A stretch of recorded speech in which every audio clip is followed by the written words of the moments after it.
महामानव डॉक्टर बाबासाहेब आंबेडकर यांना विनम्र अभिवादन करून या ठिकाणी उपस्थित आदिवासींचे नेते लक्कीभैया जाधव आणि आता ज्यांनी गंगावती भाषण केलं त्यांचे मित्र अजिंक्यभैया कांडे आणि उपस्थित सर्व समाज बांधवांनो, अतिशय ताकदीने हा मोर्चा निघाला. हा मोर्चा रोखण्याचा प्रयत्न झाला,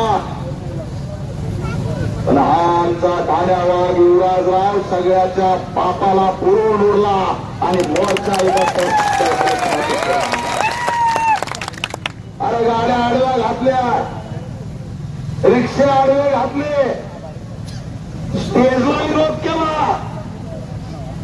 अरे काही करा, आमच्या घरात चटई नाही तरी आम्ही जमिनीवर बसलो, पाणी नाही तरी आम्ही इथं बसलो, पाऊस आला तरी बसणार आहेत, वारा आला तरी बसणार आहेत. जिल्हाधिकारी मुख्यमंत्री कितीही दबावाला या आरक्षणासाठी, हे आरक्षण वाचवण्यासाठी जीव देणारी औलाद नाही, पण आरक्षणाकडे जर वाकड्या नजरेने बघितलं तर डोळे काढणारी औलाद आहे.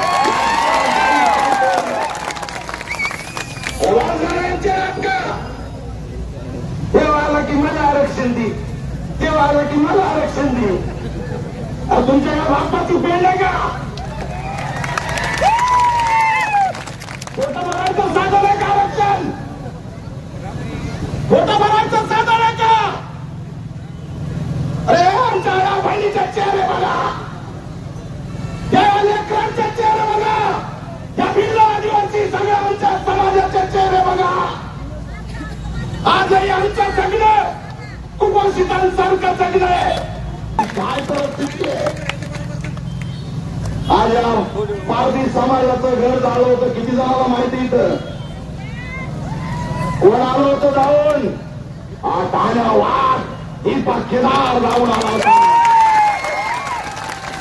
आज म्हणलं ते खोक्यान तुम्ही बघा, ते खोक्याचं तुमचं चालू द्या, त्याच्याशी आम्हाला घेणं देणं नाही, पण पारधी समाजाचं घर झालं त्याला असं आम्ही सोडणार नाही हा इशारा त्या ठिकाणी जाऊन देण्याचं काम आम्ही केलं. अरे 2 वर्षाचं लेकरू यांनी काही वर्षापुढे आपटून मारलं. आम्ही विचारलं रे बाबा एवढं पाप काय केलं आम्ही? ते म्हणे गावातलं बकरं चोरलं. बा यांच्या अवलाद कुणी नाही आमच्या समाजासाठी लावले, कुणाला आमच्या वेदना कळत नाही, कुणाला आमचे प्रश्न समजत नाही, पाण्यावरचं झोपडीवरचं जगणं आम्हाला कुणाचं कळत नाही. कोणी मगात गेलो की तेही हकलायचं. पोलिसांच्या जेलमध्ये सगळ्यात जास्त कोण? तर आदिवासी. अरे सगळ्यात जास्त चोर तुम्ही, आमच्या टॅक्सचा घामाचा पैसा चोरणारे सगळे त्या ठिकाणी आणि चोर नाही.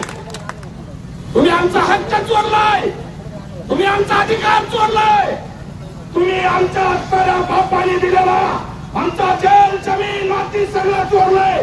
तुम्ही चोर आहेत, या देशाचे मालक आम्ही आहे.